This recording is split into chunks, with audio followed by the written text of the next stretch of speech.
de sinais usando Deep Learning. Então, há muitas coisas que a gente poderia conversar, mas eu selecionei esse tópico especificamente porque foi um tópico que eu trabalhei bastante e obtive alguns resultados satisfatórios. E aí eu vou contextualizar, né, de onde foi que veio o meu interesse em fazer o pré-processamento de sinais usando Deep Learning, especificamente a remoção de ruído ou remoção de artefatos em imagem, no caso de um sinal bem específico que eu também vou mencionar, que são os sinais de eletroencefalografia. Então, é, toda a minha pós-graduação foi em processamento de imagens, visão computacional. E, de certa forma, quando eu terminei o doutorado, eu estava meio saturado de trabalhar com imagem e fui pensar em outras mídias que eu pudesse trabalhar. Dois tipos de mídias que eu fiz alguma coisa, né, logo que terminei o doutorado, foi processamento de músicas e processamento de sinais de EEG. Em ambos os casos, a minha intenção era reconhecer padrões emocionais, né, no caso das músicas. Reconhecer ou ser capaz de categorizar que emoção poderia ser suscitada pela música quando uma pessoa a ouvisse. No caso dos sinais de eletroencefalografia, ser capaz de identificar que emoção a pessoa estava sentindo ao, ao, ser, ao, ao se deparar com determinada mídia, no caso um videoclipe. E com essa intenção, né, de classificar emoções e sinais de EEG, nós executamos um projeto que uma das etapas desse projeto era coletar dados, era coletar sinais de eletroencefalografia. Então nós adquirimos um aparelho de eletroencefalografia profissional, né, de médico, aprendemos a utilizar, passamos por um treinamento de como colocar os eletrodos, né, e formalizamos um protocolo de experimentação em que nós exibíamos vídeos, as pessoas estavam com o EEG colocado nos seus scalpos, e para cada videoclipe a pessoa deveria categorizar seguindo algumas normas de classificação de emoções em duas dimensões, né, que é a dimensão de valence e a dimensão de arousal.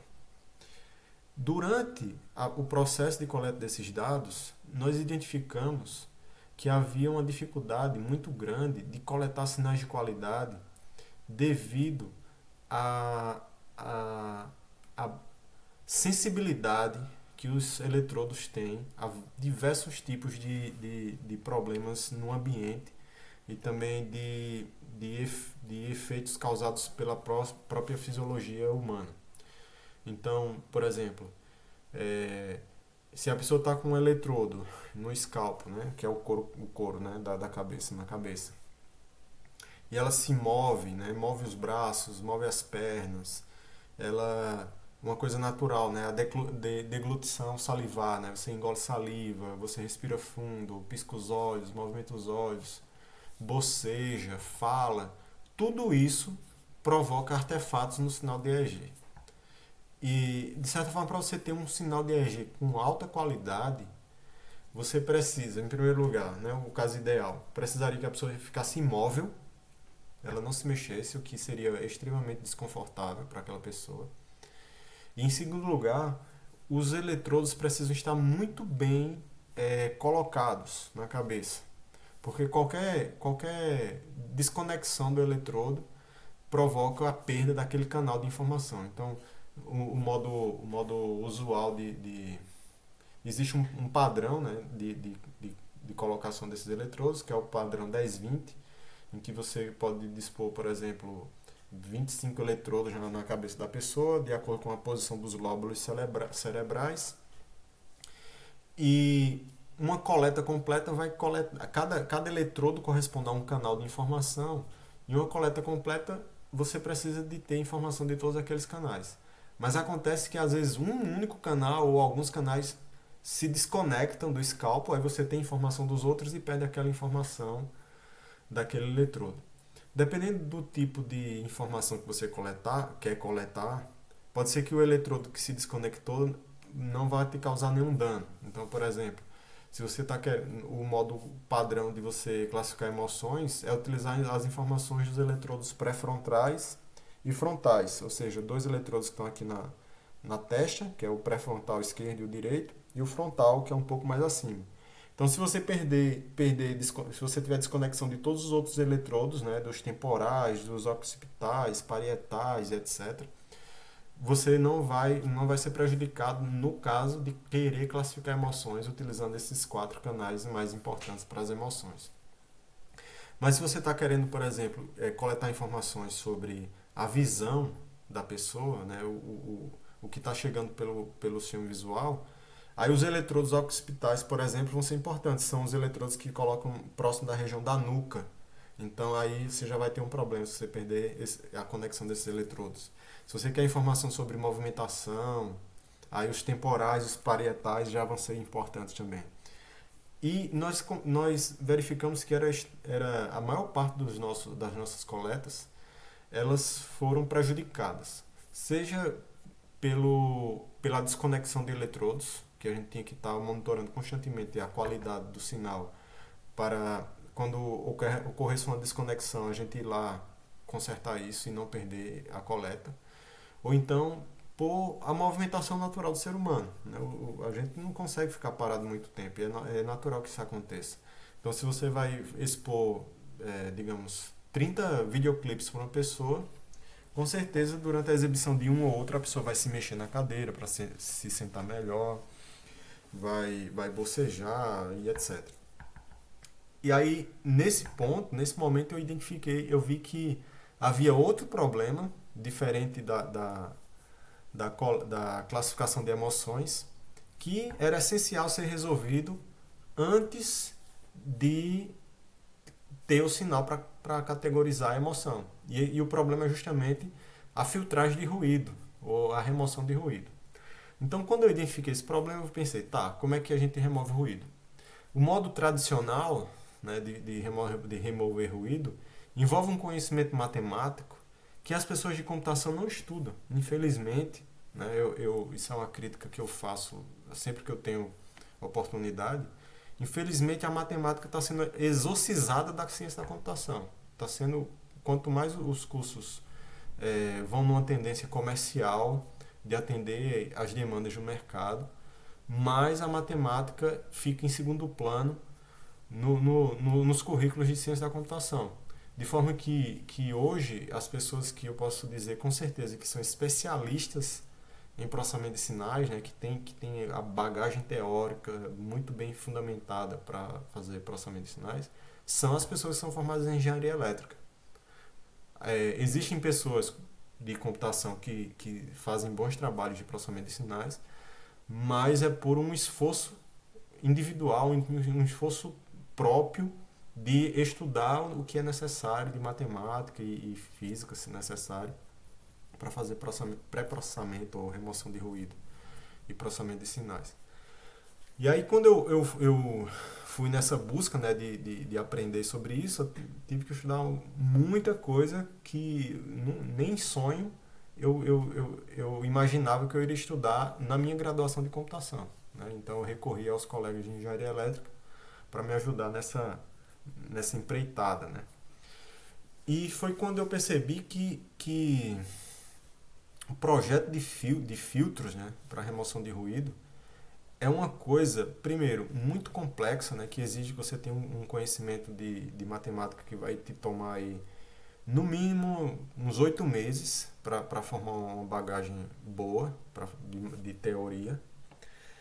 E depois disso tem um processo que parece até uma coisa meio artesanal, né, de você projetar um filtro específico para um determinado ruído, para um determinado sinal. Aí na época, isso foi mais ou menos em 2014, as redes neurais profundas estavam começando a ficar famosas, né? Então, antes disso eu já trabalhava com redes profundas para fazer processamento de imagens. E naquela época estava muito conhecida as redes profundas do tipo autoencoders, que são os autocodificadores.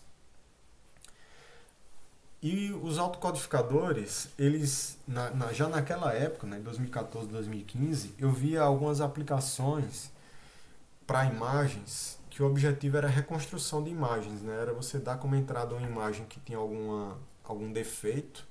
Por exemplo, isso era muito utilizado para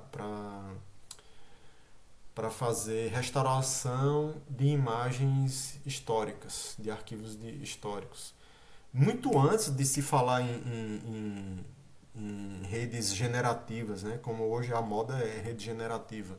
Mas antes de se falar nas redes generativas, as redes profundas do tipo autocodificadores, elas já faziam algo que nós podemos chamar de sintetização de dados, em que você dá como entrada um dado defeituoso ou ruidoso e na ponta você espera que ele retorne um resultado correto ou filtrado. E isso me trouxe a ideia de que eu poderia trabalhar com redes profundas, do tipo de autocodificadores, para fazer filtragem de sinais de EEG. E aí onde entrou, onde começou a minha jornada nesse processo. Então, a discussão apresentada neste slide leva em consideração que o objetivo final das etapas de processamento apresentadas é reconhecimento de padrões. Então, o raciocínio que eu tô apresentando aqui considera que a gente está fazendo a filtragem do sinal para lá na ponta fazer classificação de imagem, classificação de sinal de EEG, reconhecimento de emoções. No caso de EEG pode ser usado, por exemplo, para reconhecimento de distúrbios do sono, para reconhecimentos de problemas de epilepsia e para questões motoras também, distúrbios motores, etc.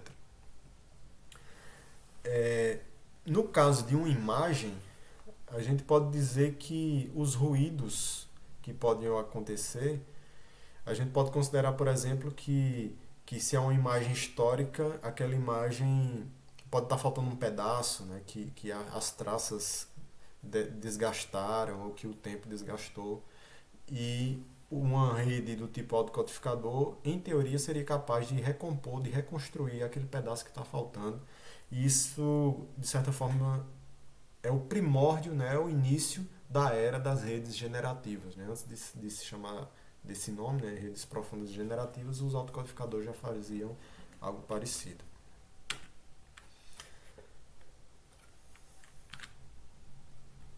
Então, como é que seria a abordagem clássica, né, para classificar padrões ou para reconhecer padrões? A gente tem uma etapa de pré-processamento, né? Eu vou dar exemplos com imagens porque eu acho que são os exemplos mais fáceis de entender, né? Então, por exemplo, você tira uma fotografia, você tem uma imagem que ela foi tirada em condições inadequadas de iluminação. Essas condições inadequadas de iluminação elas podem gerar sombras em regiões importantes da imagem, ou então pode dar um efeito na imagem que se assemelha a um tipo de ruído chamado sal e pimenta, que são pontinhos pretos e brancos. Isso falando de imagem analógica, evidentemente. No caso das imagens digitais, um efeito que pode acontecer, dependendo do dispositivo que você está utilizando, é a imagem ficar meio embaçada ou com regiões embaçadas. Né? Isso parece tecnicamente a gente pode chamar que é uma suavização. Então, tudo isso são efeitos que podem prejudicar o reconhecimento do padrão que você está querendo realizar. Então, a primeira etapa é melhorar a qualidade da imagem antes mesmo de extrair características e fazer o processamento. Então, em seguida, você faz a detecção, que por si só a detecção é um reconhecimento de padrão. Né? A detecção envolve classificar um objeto na imagem e delimitar a região onde ele está localizado, ou seja, segmentar o objeto. Em seguida, extrair características daquela região de interesse e com essas características treinar um classificador, que pode ser, falando das antigas, hoje é das antigas, né? Máquina de vetor de suporte, uma rede neural MLP, coisas mais recentes, né? Esses métodos de boosting adaptativo e etc. Isso seria o procedimento tradicional de fazer aprendizagem de máquina.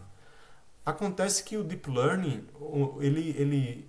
ele causou uma revolução na forma como se faz a aprendizagem de máquina, e aí eu sempre comparo isso com um liquidificador, né? Porque o Deep Learning pode ser usado de forma parecida com um liquidificador, em que você coloca todos os seus ingredientes, ou seja, todas as suas variáveis, você joga na rede, aperta alguns botões e espera que seja feita uma vitamina. Então tem muita gente hoje que ainda usa Deep Learning dessa forma, como se fosse um liquidificador que você joga várias coisas ali, aperta alguns botões e espera que saia alguma coisa que preste como resultado. O Deep Learning ele tem as suas qualidades, né? Porque na verdade o Deep Learning é o que está causando a revolução tecnológica dos dias atuais, mas ele tem desvantagens, né? Tem muitas desvantagens e pontos contrários à sua utilização. Eu não preciso entrar em detalhes em todos eles, porque não é o tema da apresentação, mas eu vou falar só de um. É, Quando a gente utiliza Deep Learning no modo liquidificador, ou seja, sem entender ou sem buscar entender o efeito que as variáveis vão causar, o efeito dos dados de entrada no resultado, etc., a gente passa por um processo exaustivo de tentativa e erro, e todos nós, eu acho que a maioria das pessoas hoje sabe, que treinamento de redes profundas consome muita energia elétrica. E se você passa por muitos processos de tentativa e erro, você vai estar consumindo energia elétrica. E isso é um bem que não é barato, né? Então a gente tem que pensar melhor sobre o nosso uso do Deep Learning.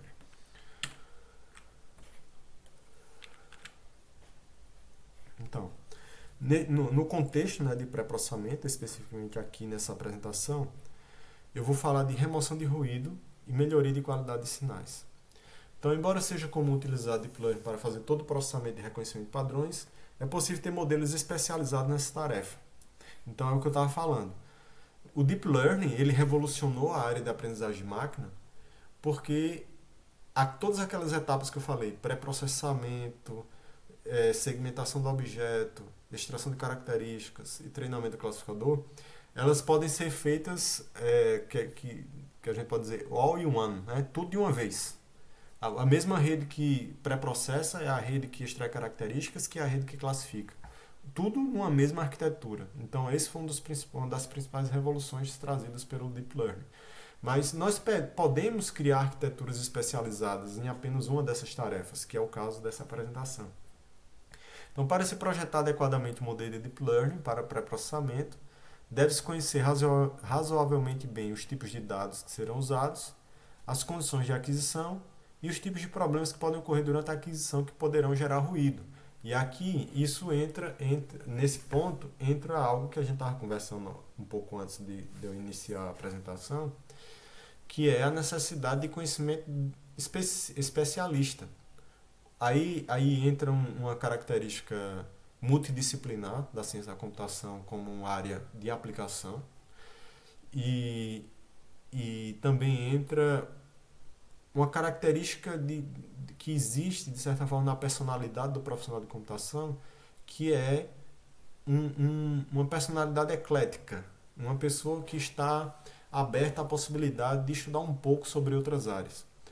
Mas mesmo que uma pessoa com formação em computação ela se esforce para ler livros, no caso de medicina, de neurologia, para entender os sinais, para extrair ruído do sinal e etc., entender, ter a visão do médico, por mais que a gente estude, como essa não é o nosso foco, não é a nossa área de trabalho, a gente está sujeito a cometer erros ou a não entender muito bem o tema, né, o dado que você está usando. Então é indispensável a interação com pessoas que são especialistas naquilo, que no caso são médicos que trabalham com sinais de EEG.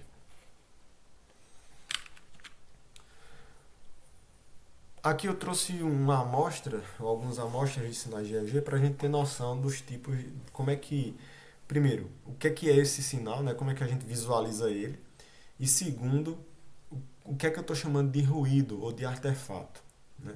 Então, tem um livro que eu cito lá nas referências, na verdade é um manual da Associação Americana de Epilepsia, que os autores dizem que que artefatos em EEG são pervasivos, ou seja, estão em toda parte. Então, a presença de artefatos e ruído em EEG é tão pervasiva que eu já vi especialistas em apresentações falando que quando parte do seu sinal é afetado por um artefato, ele simplesmente ele ignora aquilo, ou ele ignora no sentido de ele não usa aquele trecho do sinal em que está ocorrendo ruído, porque é praticamente perdido.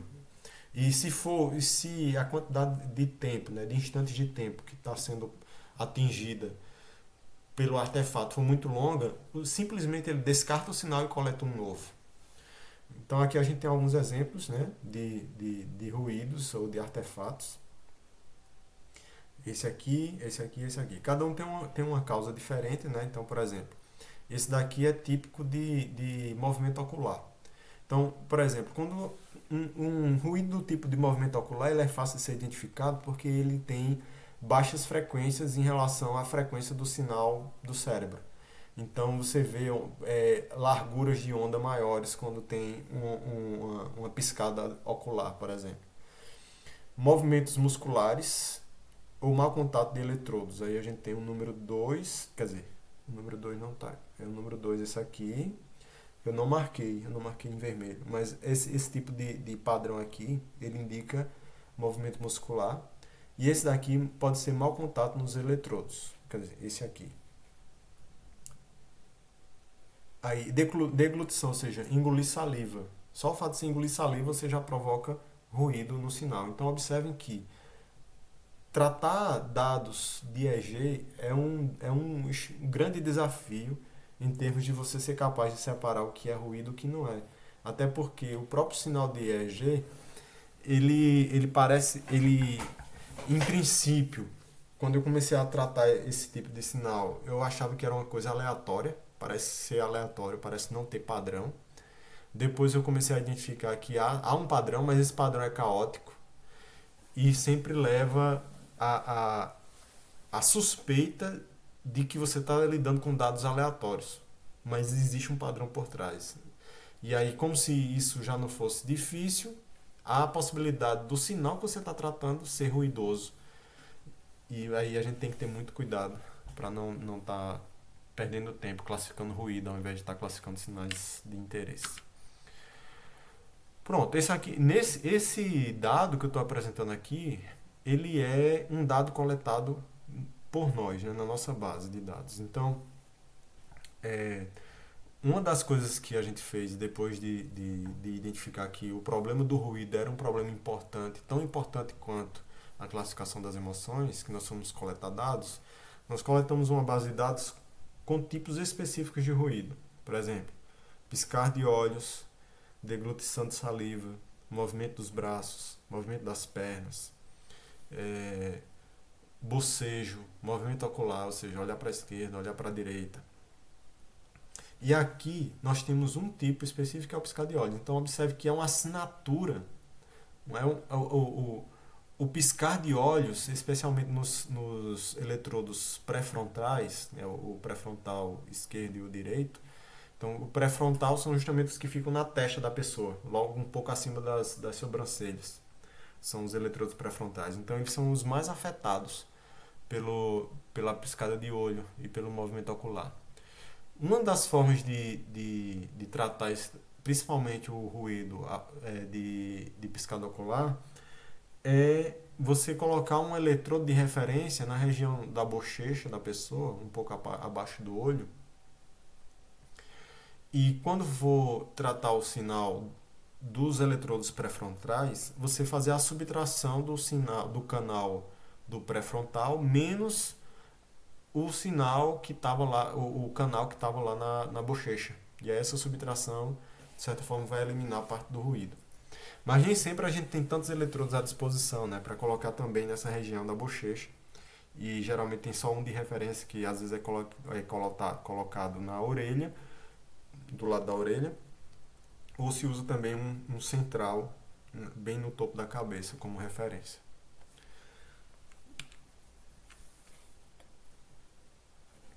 Outro exemplo de artefato causado por contração mandibular, também da base que a gente coletou.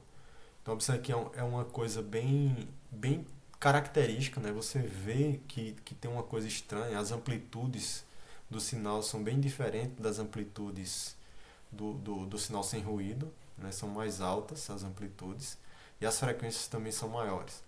Observe que aqui, quando eu falo de piscar de olhos, eu estou me referindo aos eletrodos pré-frontais. Por quê? Porque outros eletrodos, da metade da cabeça para trás, eles não são mais tão afetados pelo piscar de olhos.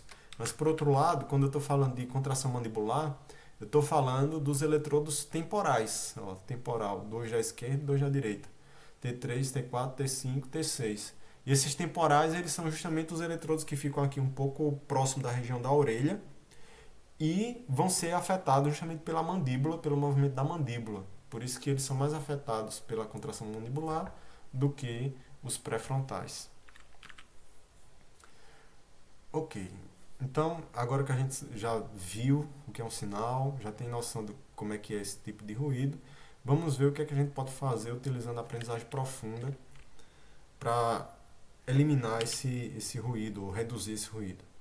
Então, a aprendizagem profunda é um ramo da inteligência artificial. Então, hoje em dia se fala muito em IA, né? Muitas empresas e indústrias querem vender seus produtos, aí dizem que aqueles produtos têm IA, mas se você for examinar com cuidado, provavelmente não é exatamente IA que está ali, mas sim aprendizagem profunda. Embora a aprendizagem profunda seja IA, nem todo IA é aprendizagem profunda. Então, tecnicamente, a gente tem que ter cuidado quando a gente dizer que tem IA em algum produto.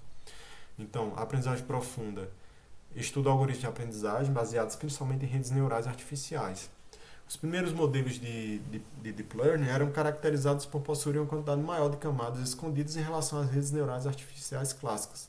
Então, exemplo, né? Um exemplo que eu gosto de dar. Em 2005, quando a gente fazia treinamento de redes neurais, as redes neurais eram as redes neurais do tipo MLP, com algoritmo de treinamento backpropagation, em que você tinha apenas três camadas, uma camada de entrada, uma camada escondida e uma camada de saída, com poucos neurônios, 10 neurônios, 15 neurônios, etc.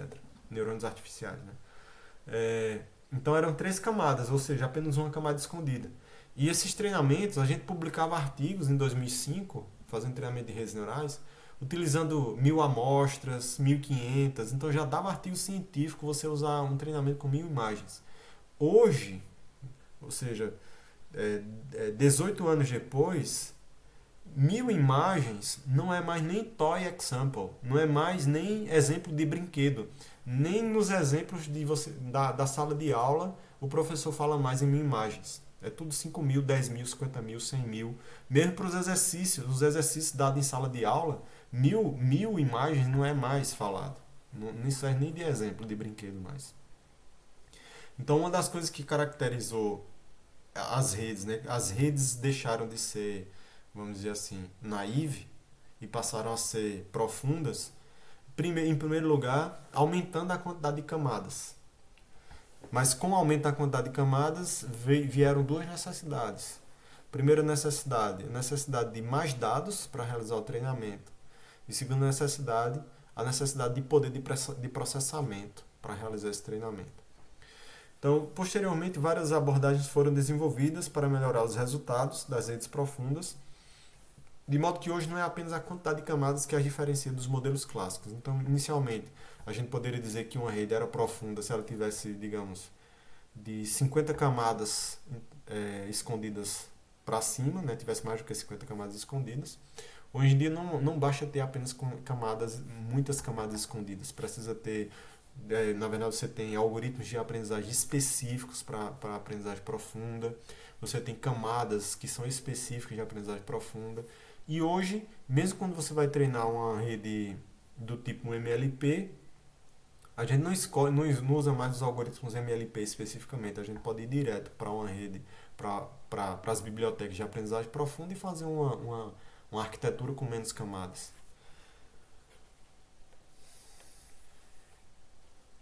Aí o que são os autocodificadores? Um autocodificador ele foi criado para resolver um problema da álgebra linear ou da álgebra vetorial, que é o problema do PCA. Então, análise de componentes principais é um tema de álgebra que a gente estuda em multiplicação de matrizes, que tem como objetivo você calcular qual a matriz de dimensão menor qual a matriz que quando você multiplica por outra você reduz a dimensionalidade, você obtém uma matriz com dimensão menor.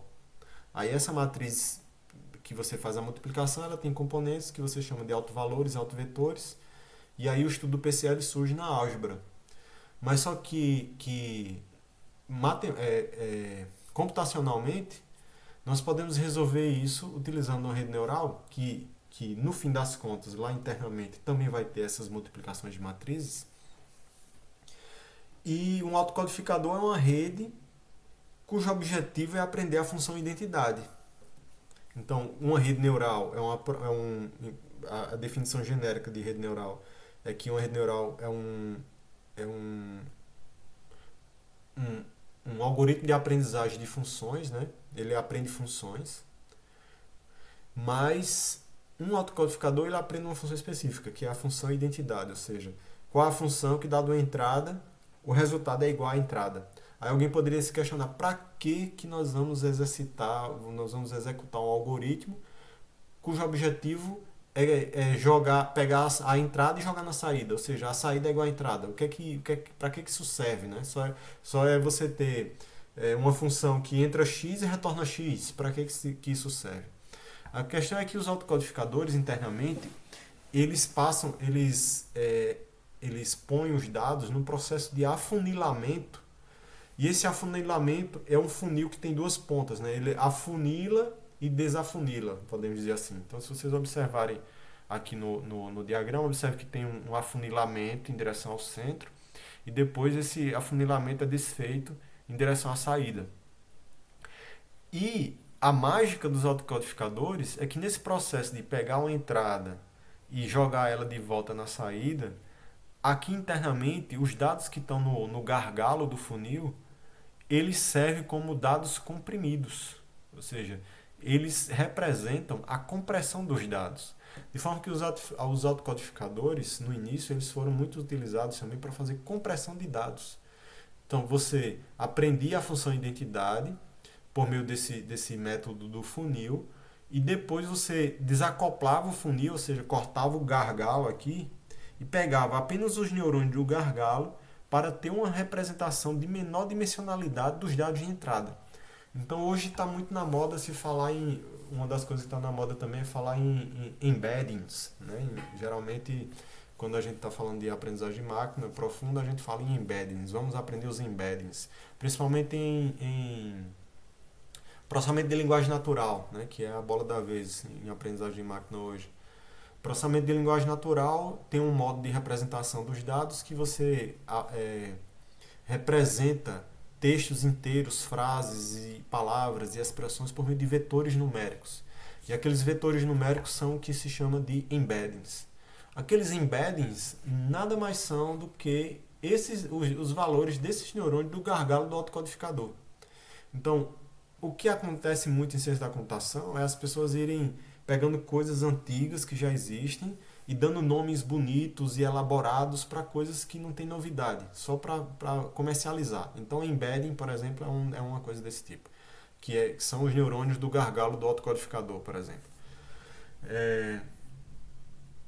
Aí, nesse processo, né, o pessoal começou a utilizar os autocodificadores como uma forma de fazer, podemos até exagerar e dizer assim, os autocodificadores foram utilizados para fazer um PCA não linear. Porque o modo de fazer PCA utilizando álgebra, ou até mesmo utilizando estatística, que existia antes, né, com o MEDES e o padrão e etc., era um PCA linear. Os autocodificadores são capazes de extrair características e reduzir a dimensionalidade de maneira não linear. E isso torna as características que os autocodificadores extraem mais representativas do que as características extraídas pelo PCA. Então, assim que os autocodificadores ficaram famosos, lá no início 2012, 2013, por ali. A principal aplicação era você pegava um autocodificador, fazia o treinamento, cortava o funil, aí lá no gargalo do funil você retirava aqueles neurônios e utilizava aqueles valores dos neurônios como características, como extratores de características. Na verdade, a primeira parte do funil, essa parte aqui que parece mais uma ampulheta, né? Que são dois funis colados na ponta. Então, essa primeira parte era utilizada separadamente. Você treinava tudo junto, mas depois, na etapa de uso, você desconectava e usava só essa parte aqui como um extrator de características. Aí você extraía características extremamente representativas, e eram tão representativas que você depois utilizava um classificador muito simples, um classificador linear, mas como as características eram muito poderosas, esse classificador linear era capaz de ter resultados bastante elevados. Então, com o tempo, as pessoas começaram a notar que havia outras aplicações interessantes de autocodificadores. E aí uma dessas aplicações foi justamente a remoção de ruídos, que é o seguinte: se você tem um dado, por exemplo, aqui esse exemplo já pode ser utilizado para isso, veja. Esse bonequinho aqui da entrada, observe que ele está mais escuro do que o da saída. Então suponha que esse boneco da entrada ele tenha sido uma fotografia que foi tirada em baixas condições de iluminação e o da saída seja a foto obtida em boas condições de iluminação. Então se o objetivo do autocodificador é aprender a função que mapeia a entrada na saída, e você dá uma imagem com baixa iluminação na entrada, uma imagem com boa iluminação na saída, o que esse autocodificador vai aprender, na verdade, é a função que mapeia uma imagem de baixa qualidade e uma imagem de alta qualidade. E aí, depois, quando você tiver esse autocodificador treinado, quando você der uma imagem de baixa qualidade de iluminação na entrada, ele vai te retornar uma imagem de alta qualidade de iluminação na saída. E aí, quando percebeu-se essa aplicação, inúmeras outras aplicações começaram a ser realizadas. Por exemplo, e se a gente tiver um conjunto de fotografias de pessoas recortadas à face, treinar o autocodificador para aprender a representação de face, e depois na etapa de teste eu pegar uma imagem de uma face de uma pessoa que a parte do olho direito está cortada, não tem olho direito. O que é que esse autocodificador vai retornar na saída? E aí o autocodificador, nas devidas condições, né, de funcionamento, ele é capaz de reconstruir o olho que está faltando na imagem. Porque ele aprendeu o que é um olho com o treinamento. E foi daí que começou os primórdios do estudo das redes generativas que estão fazendo sucesso hoje em dia. Mas na época, né, quando eu comecei a estudar isso aqui, o meu interesse era, se o autocodificador é capaz dado um sinal ruidoso, ele aprender a versão sem ruído, isso aqui foi utilizado inicialmente para imagem, mas eu posso fazer isso também para sinais de eletroencefalografia. Eu dou um sinal aqui unidimensional com ruído e na ponta ele deveria, teoricamente, me retornar o sinal sem ruído. E aí eu fui fazer experimentos para ver o que é que eu conseguia realizar com isso. E aí, com o estudo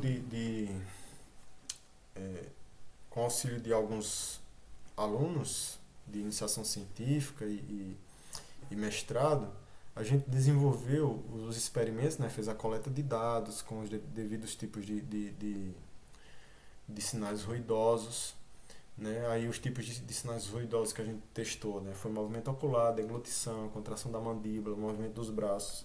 E nós criamos uma arquitetura de autocodificador que de modo geral ela possui essas camadas, né? Então você tem essa primeira daquela ampulheta que representa o autocodificador, essa aqui é o funil da entrada, esse aqui é o funil da saída. O gargalo está aqui justamente no encoded.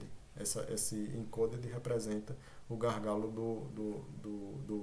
da ampulheta. Então observe que é uma arquitetura muito simples, ela tem apenas camadas de convolução 2D e max pooling, e convolução 2D e upsampling, né, que é o contrário, né, que aqui ele vai reduzindo a dimensionalidade e aqui ele vai aumentando a dimensionalidade. De forma que o desejo, né, o objetivo é que essa imagem decoded, esse resultado decoded, ele seja o mais similar possível à entrada. Então lá quando você vai calcular a função de erro da rede, você vai, por exemplo, se você estiver usando MSE, você vai fazer o decoded menos o input e elevar ao quadrado. Então quanto mais parecido o input for com o decoded, mais próximo de zero esse resultado vai ser, e melhor e mais baixo a perda e consequentemente melhor o resultado da rede. Aí aqui eu tenho alguns resultados, né, que a gente conseguiu. E com essas redes, e aí nós precisávamos de um fator de comparação. No caso, nós utilizamos um filtro passa-faixa Butterworth, que foi projetado para filtrar esses ruídos. E pegamos 19 canais de EEG que nós obtivemos nos nossos experimentos e calculamos o PSNR, que é o Pulse Signal to Noise Ratio, né? Que é uma razão entre o sinal e o ruído. Quanto maior o PSNR, melhor o resultado. Então, observe que em várias situações, a filtragem, utilizando aprendizagem profunda, obteve uma média de PSNR superior à filtragem tradicional. Então a gente tem, por exemplo, 18 versus 13, 18 versus 14, 20 para 13, 20 para 13, 20 para 14. Então, se a gente for olhar, na maioria dos casos, o resultado da rede da filtragem pela rede neural foi superior à filtragem pelo filtro tradicional. A mesma coisa, isso aqui é para contração mandibular e aqui a gente tem para piscada de olhos. Então, do mesmo jeito, 18, 14, 19, 13, etc. Evidentemente, em alguns casos, o resultado do PSNR vai ser mais próximo o resultado da rede neural vai ser mais próximo do filtro tradicional. Isso depende da geometria do canal. Então, como eu falei no início, esses números aqui de 1 a 19, eles representam a posição do eletrodo na cabeça da pessoa. Então, alguns desses canais, eles podem estar mais próximos da fonte de ruído ou mais distantes. De forma que os canais que estão mais distantes da fonte de ruído, eles vão ser menos afetados pelo ruído, consequentemente o PSNR vai ser mais elevado. Aí, uma coisa que a gente notou, né, que aí é um defeito, né? Não é exatamente um defeito, mas é uma característica negativa da aprendizagem de máquina, né, da aplicação de autocodificadores para esse tipo de problema, é que como a gente está utilizando convoluções, observe aqui, deixa eu voltar. Observe que na nossa arquitetura a principal camada utilizada é uma rede convolucional, é uma camada convolucional, e as camadas convolucionais elas podem causar um efeito similar a uma suavização. Essa suavização ela acaba por atenuar o sinal. Então, o sinal que sai lá da nossa rede profunda é um sinal, embora com menos ruído, mas também atenuado. Isso quer dizer, as amplitudes são menores. Então, nós tivemos que desenvolver um pós-processamento também para a saída dessa rede, para regularizar a amplitude, aumentar a amplitude para uma amplitude mais similar com as amplitudes naturais, né, dos sinais de EEG. Aí aqui eu tenho algumas referências, são 2 artigos que foram publicados com resultados dessa pesquisa e também um manual sobre a eletroencefalografia da Sociedade de Epilepsia Americana. Eu vou mudar aqui a apresentação para mostrar para vocês outra tela, que é a tela de um código. Deixa eu ver como é que eu vou mexer nisso aqui.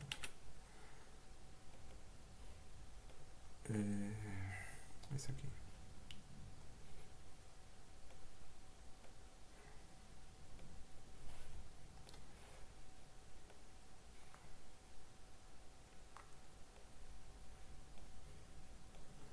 Esse código ele foi escrito há bastante tempo, faz mais de 2 anos. E aí hoje de manhã eu peguei ele para executar de novo, para ver as variáveis, para explicar para vocês. Mas aí quando eu fui executar eu lembrei que eu estava executando no notebook e não tinha memória RAM suficiente para executar. Mas aí eu trouxe o código só para a gente ver que não é complicado, não é complexo, né? Essa arquitetura de autoencoding que eu estou usando aqui, ela não é complicada. Observe que a gente tem redes, como estava lá no diagrama, né? Redes convolucionais, max pooling, e temos também upsampling. As redes aqui eu estou usando todo esse sigmoide, ó, as ativações, sigmoide, sigmoide, sigmoide. E observe que o processo de afunilamento ele é representado. Eu tenho aqui um tamanho de convolução. Por que essa convolução é tão grande, 256? Porque a gente está tratando aqui de canais que são canais de 1 minuto de duração, quer dizer, sinais que têm 1 minuto de duração a uma amostragem de 128 segundos, de 128 amostras por segundo. Então, cada sinal desse ele tem mais de 8.000 amostras de comprimento. Então, a convolução de 256 nem é tão grande assim. Mas, como ocorre um afunilamento, essa convolução vai diminuindo. Observe, convolução, eu vou dividindo por 2, dividindo por 2, por 2, por 2, até chegar em 128, que aí em 128 a convolução vai estar de apenas 2 passos, né? E aqui seria essa 128, 128 corresponde ao gargalo lá da ampulheta, né, que são a ponta dos dois funis conectados. E a partir desse segundo 128 a gente começa a crescer 64, 32, 16, 8, 4, até chegar no resultado final que deve ter as mesmas dimensões da entrada. Aí, outra coisa que é interessante ver aqui, a gente tem, por exemplo, observe que eu estou adicionando, nesse caso, como eu estava fazendo experimentação ainda sem usar o sinal ruidoso natural, eu estava adicionando um ruído sintético. E esse ruído sintético era feito por meio de uma distribuição normal, em que eu selecionava números aleatoriamente dessa distribuição normal e multiplicava pelo meu sinal original. E aí eu pego aqui, cadê? Quando eu vou fazer o fit do autocodificador, eu coloco na entrada um sinal ruidoso e na saída um sinal sem ruído. Então, se eu dei na entrada ruidoso e na saída sem ruído, eu espero que essa rede aprenda a função que filtra o ruído. E aí eu executo e no fim a gente tem uma rede capaz de aprender, é uma rede que vai aprender a eliminar ruído do tipo de distribuição normal, por exemplo. Essa mesma arquitetura pode ser usada depois para eu pegar um sinal sem ruído e somar ou multiplicar ruídos naturais.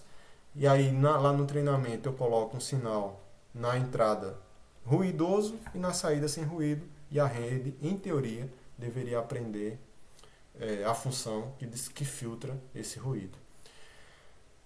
E essa é a ideia geral, né, da filtragem de sinais de EEG, utilizando redes